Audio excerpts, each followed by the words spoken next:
आप सबको जय मसीह की गुड मॉर्निंग। मैं शालोम परमेश्वर के नाम से आप सबका इस नए सप्ताह में स्वागत करता हूं। आज के इस नए सप्ताह में हम प्रार्थना करेंगे कि हर एक के साथ परमेश्वर की सामर्थ बनी रहे और इस पूरे सप्ताह भर हम परमेश्वर की उपस्थिति में उसकी निकटता में बढ़ते रहें। तो आइए परमेश्वर के वचन में से हम लोग एक अध्याय पढ़ेंगे। आप मेरे साथ निकालिए फिलिपियों 4 अध्याय उसका 6 और 7 पद। Philippians 4, 6 and 7. Do not be anxious about anything, but in every situation, by prayer and patience, with thanksgiving, present your request to God. And the peace of the God, which transcends all understanding, will guard your heart and your mind in Christ Jesus. फिलिपियों 4 उसका 6 और 7 पद।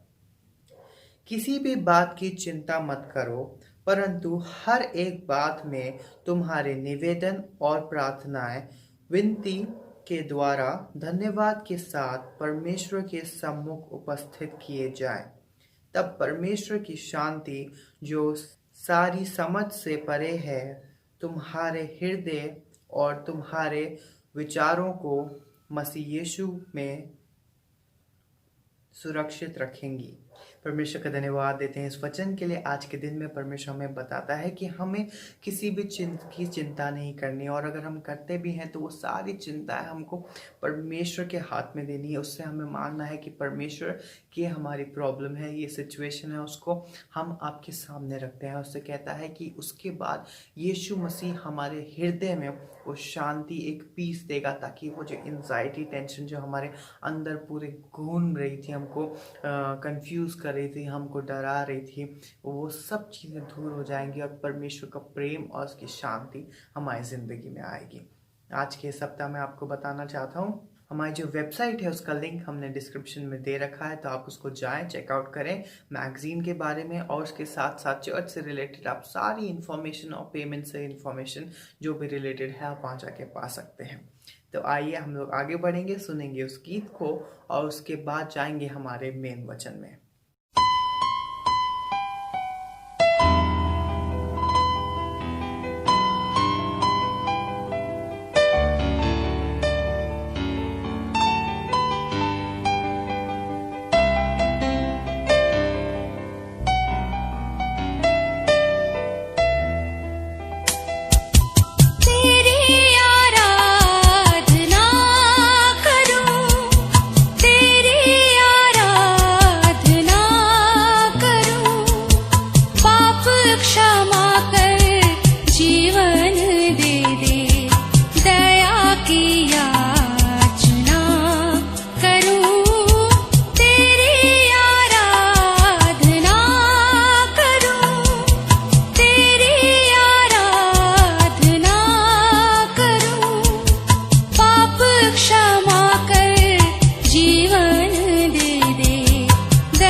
शक्तिमान तू ही है मेरे जीवन का संगीत, तू ही महान सर्वशक्तिमान, तू ही है मेरे जीवन का संगीत। हृदय के तार छेड़े झनकार, हृदय के तार छेड़े झनकार, तेरी आराधना है मधुर गीत। जीवन से मेरे तू महिमा पाए, एक ही कामना करूं, पाप क्षमा कर जीवन दे दे, दया की याचना करूं, तेरी आराधना करूं। परमेश्वर को हम धन्यवाद देंगे कि आज का दिन प्रभु ने हमें दिया है, कि आज के दिन में हम परमेश्वर की महिमा करें, उसके नाम को धन्य कह सकें। आप सभी का स्वागत आज के इस डिवोशन में, और प्रभु के वचन से आज हम आज के दिन को शुरुआत करेंगे ताकि प्रभु की वाणी को हम सुन सकें, उसकी आवाज को हम ग्रहण कर सकें और बहुतों के लिए आशीष का कारण बन सके। हम अपनी आंखों को बंद करें और प्रभु परमेश्वर से आशीष को मांगे। प्रेमी और दयावान परमेश्वर, हम आपके हृदय से आभारी हैं कि सुंदर दिन आपकी ओर से मिला। आज की सुंदर सुबह के लिए आपको धन्यवाद, इस दिन के लिए धन्यवाद जो आपने हमें दे दिया प्रभु, ताकि आज हम आपकी तारीफ कर सके, आपकी प्रशंसा कर सके, आपके नाम को सराह सके। प्रभु आप दया के धनी हैं और विश्वास के योग्य परमेश्वर हैं। आप हमारी सहायता करते हैं, आप हमारी मदद करते हैं, अपने हाथों में रखते हैं ताकि प्रभु जब हम आपकी महिमा को देख पाएं और आपका दया का हाथ हमारे साथ बना रहे। प्रभु हम प्रार्थना कर हमारे सारे भाई बहनों के लिए जो आज हमारे साथ प्रभु जी जुड़े हुए हैं, फेसबुक पर, यूट्यूब पर। प्रभु जी प्यारे परमेश्वर, हम प्रार्थना करते हैं हर एक को उत्तम आशीष दे। यीशु के नाम से हम आशीष को भेजते हैं, आपकी आत्मा को भेजते हैं, एक एक के हृदय को टच करे, एक एक के हृदय में अपने अद्भुत रोशनी को जगाएं ताकि परमेश्वर आपकी उत्तम आशीष मिले। हर कोई यदि कोई बीमार है, परेशान है, कठिनाई में है, दुख में, मुसीबत में है, कोरोना से प्रभु जी संकट और मुसीबत में है, हम प्रार्थना करते हैं एक एक को अपने हाथों में ले, अपनी आत्मा से छू ले, पवित्र आत्मा की शक्ति से भर दे ताकि हमारे भाई बहन आप में सुरक्षित रहकर, आनंदित रहकर, खुशहाल रहकर आपकी महिमा कर सके। हमारे देश के लिए हम प्रार्थना करते हैं प्रभु, इस देश पर आपके अनुग्रह की दृष्टि बनी रहे, ये देश प्रभु जी आगे बढ़ता जाए। हमारे देश के प्रधानमंत्री नरेंद्र मोदी जी को भी आपके हाथों में सौंपते हैं। आप उनकी भी अगुवाई करें, आप उनकी मदद करें, बुद्धि ज्ञान से परिपूर्ण कर, ताकि इस देश का संचालन आपकी महिमा के लिए कर सके। हमारे प्रदेश के मुख्यमंत्री अशोक गहलोत जी को हम आपके हाथों में सौंपते हैं। दया कर प्रभु जी, अनुग्रह कर, आपकी दया दृष्टि पर बनी रहे और वो भी आप में सुरक्षित रहकर इस प्रदेश का संचालन आपकी महिमा के लिए पूरा कर सके। हम बड़े आदर के साथ, दीनता, नम्रता के साथ प्रभु जी इस प्रार्थना को अपने प्रभु, अपने उद्धारकर्ता यीशु मसीह के नाम से मांगते हैं, आमीन। प्रभु की स्तुति हो कि परमेश्वर ने आज का दिन एक बार फिर से दे दिया है ताकि हम उसके वचन के द्वारा नई बातों को सीख सके। आज का जो नया विषय है, कल की चिंता नहीं करना, कल की चिंता आप कर लेगा। नीति वचन उसका 27 अध्याय और उसके पहले 2 पद को मैं आपके सामने पढ़ूंगा। नीति वचन उसका 27 अध्याय उसके पहले 2 वचन। कल के दिन के विषय में डींग मत मार, क्योंकि तू नहीं जानता कि दिन भर में क्या होगा। तेरी प्रशंसा लोग करें तो करें, परंतु तू आप ना करना। दूसरा तुझे सराहे तो सराहे, परंतु तू अपनी सराहना ना करना। परमेश्वर अपने इस वचन के पढ़े और सुने जाने पर आशीष दे। कल के दिन के विषय में, कल क्या होगा इसके बारे में किसी को नहीं मालूम। ये सच्चाई सारी दुनिया जानती है, ये सब कुछ पता है कि कल क्या होने वाला है हमें नहीं मालूम है, हम नहीं जानते। फिर भी बहुत सारी प्लानिंग तो हम करते हैं, बहुत सारी योजना बनाते हैं, लेकिन कई बार ये योजनाएं फेल हो जाती है। परंतु प्रभु कह रहा है कि कल के दिन के विषय में डींग मत मार। डींग मारना, हम बहुत सारी बातों को बोल जाते हैं अपने घमंड में आकर, डींग मारने लगते हैं। मैं ऐसा कर दिया, मैं ऐसा करूंगा, मेरे जीवन में ऐसा होगा। लेकिन प्रभु का दास सुलेमान इस बात को कहता है कि कल के विषय में डींग मत मार, क्योंकि तू नहीं जानता कि दिन भर में क्या होगा। हमें नहीं मालूम एक पल भर में क्या हो जाएगा। कितने लोग इन दिनों इस संसार को छोड़कर जा रहे हैं, कितने लोग मृत्यु के कगार में पहुंच गए हैं, कितने लोग अपने जीवन में मृत्यु से संघर्ष कर रहे हैं। अस्पतालों में आप देख लीजिए, बहुत बड़ी परिस्थिति है आज, लेकिन हमें नहीं मालूम। फिर भी हम इस संसार में रहकर बहुत सारी बातों को के विरोध में रहकर एक दूसरे के विरोध में काम करते हैं। परमेश्वर कहता है कि क्योंकि तू नहीं जानता कि दिन भर में क्या होगा। लेकिन इसी 27 अध्याय का 14 पद इस बात को कहता है। कई बार हम परमेश्वर के वचन को लेते हैं। प्रभु यीशु मसीह ने कहा कि तू अपने पड़ोसी से अपने समान प्रेम करना, अपने पड़ोसी से अपने समान प्रेम करना।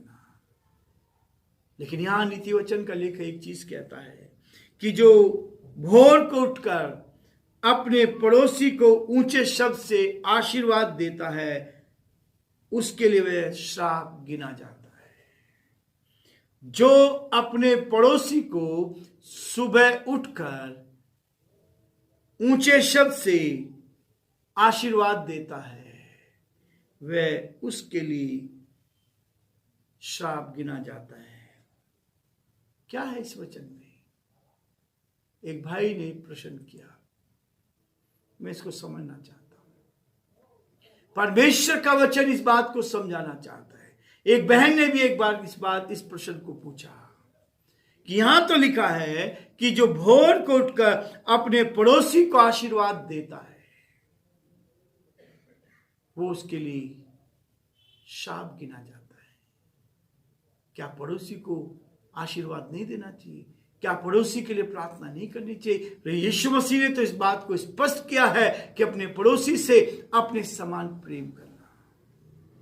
लेकिन आशीर्वाद जो दे रहा, भोर को सुबह उठकर जोर से ऊंचे शब्द से जो आशीर्वाद देता है, इसके पीछे एक रहस्य छुपा है। परमेश्वर चाहता है कि जो आप अपने पड़ोसी से प्यार कर रहे हैं तो उसको प्रैक्टिकल करके दिखाएं। केवल बोल के नहीं, ऊंचे शब्द से नहीं। हम शब्दों में तो प्यार करते हैं, हम शब्दों में तो कहते हैं कि मैं अपने पड़ोसी से प्यार करता हूं, लेकिन अंदर जलन भरी हुई है। यीशु मसीह ने एक उदाहरण दिया था। यीशु मसीह ने एक उदाहरण दिया कि कब्रें तुम चूना फ्री कब्रों के समान है। ऊपर से तो बहुत अच्छे दिखते हैं, लेकिन अंदर क्या है? अंदर तो सड़ाहट है, हड्डियां भरी पड़ी है, जिनमें बदबू आ रही है। ऐसे आशीर्वाद को प्रभु कभी भी अच्छा नहीं समझता, क्योंकि परमेश्वर जो है, आपका मेरा परमेश्वर हमारे मन को जानता है। यदि आशीर्वाद देना है तो दिल से देना है। यदि किसी को दुआ देनी है तो दिल से देनी है। आप दिल से दुआ देंगे, परमेश्वर सुनेगा और आपके लिए आशीष का कारण बन जाएगा। आज मेरे आपके जीवन में भी प्रभु चाहता है कि हम उस आशीर्वाद को दूसरों को दिखाने के लिए काम ना करें। यीशु मसीह ने कहा, तुम मनुष्य को दिखाने के लिए काम नहीं करो। ये कई बार होता, हम दिखाने के लिए काम करते हैं। हम अपने दिल में तो कुछ और रख रहे हैं, लेकिन ऊपर से हम भले दिख रहे हैं, लेकिन एक दिन ये सब कुछ खुल जाता है। परमेश्वर की आत्मा बताती है, परमेश्वर की आत्मा में इस बात के लिए जागृत कर देती है और सचेत करती है। यीशु मसीह के जीवन में भी हम इस बात को देखते हैं। यीशु मसीह तो सब कुछ जानता था। यहूदा के लिए उसने इस बात को कहा और उसको पूरा चांस दिया, पूरा अवसर दिया। 3.5 वर्ष तक यहूदा यीशु मसीह के साथ रहा, लेकिन अंत में उसी ने उसको पकड़वा डाला, क्योंकि ऊपरी जीवन उसका था। ऊपर से वो यीशु मसीह के साथ था, लेकिन दिल से साथ नहीं था। इसलिए शैतान ने भी उसके दिल को देखा और उसके दिल को अपने कब्जे में कर लिया, और वो यीशु मसीह के विरोध में होकर उसको 30 चांदी के सिक्कों में बेच डाला। वाह! कई बार हम नहीं समझ पाते। परमेश्वर में चाहता है, यदि आशीर्वाद देना है तो मन से देना है। यदि अपने पड़ोसी की सेवा करनी तो मन से करनी है, कुरकुराहट से नहीं। परमेश्वर कहता है, यदि आप भोर को उठकर अपने पड़ोसी को दिल की गहराई से आशीर्वाद देते हैं तो वो आपके लिए आशीष गिना जाता है। यदि केवल आप ऊपरी तरीके से दिखाने के लिए करते हैं कि प्रभु मैं तो कर रहा हूं। एक और उदाहरण सामने आ रहा है। परमेश्वर ने योना को निनवे देश में जाने के लिए कहा, लेकिन वो कहां चला गया? तर्शीश को भाग के चला गया। उसने कहा प्रभु मैं जा तो रहा हूं, लोगों को दिखाने के लिए तो जा रहा हूं, यात्रा के लिए मैं जा रहा हूं, लेकिन उसका परिणाम बुरा हुआ। इसलिए परमेश्वर चाहता है कि हम प्रभु के साथ इस जीवन को जिए। परमेश्वर हमारी सहायता करे ताकि हम जो करें दिल से करें, परमेश्वर के लिए करें। प्रभु आप सबको बहुत आशीष दे और प्रभु का हाथ आप सब पर बना रहे।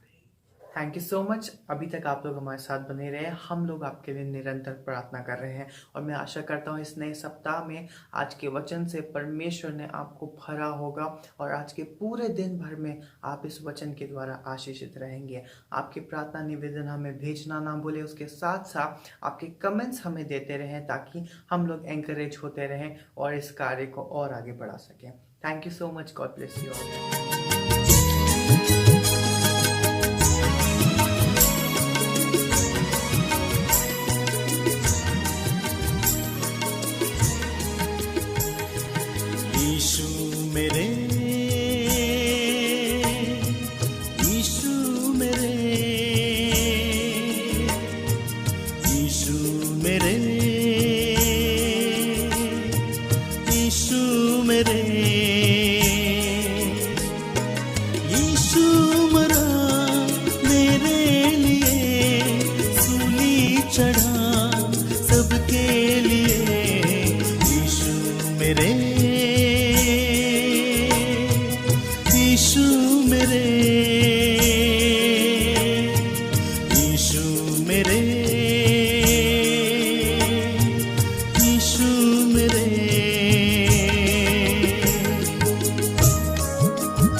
लहू भी बहाया, कीमत चुकाई, कोड़े भी खाए मेरे लिए।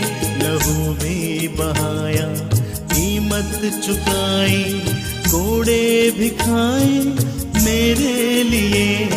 जहाँ भी गया है बनाने को घर, आएगा वो मेरे लिए।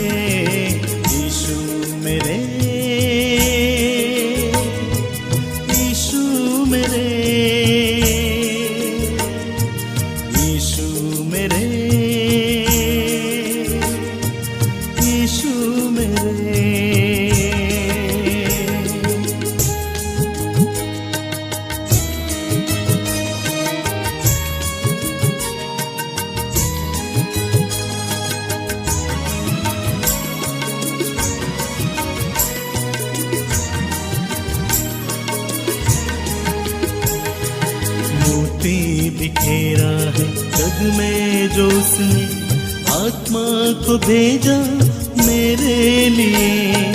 मोती बिखेरा है जग में जो उसने, आत्मा को भेजा मेरे लिए। मोती चुनोगे आगे बढ़ोगे, प्रार्थना वो करता मेरे लिए। यीशु मेरे,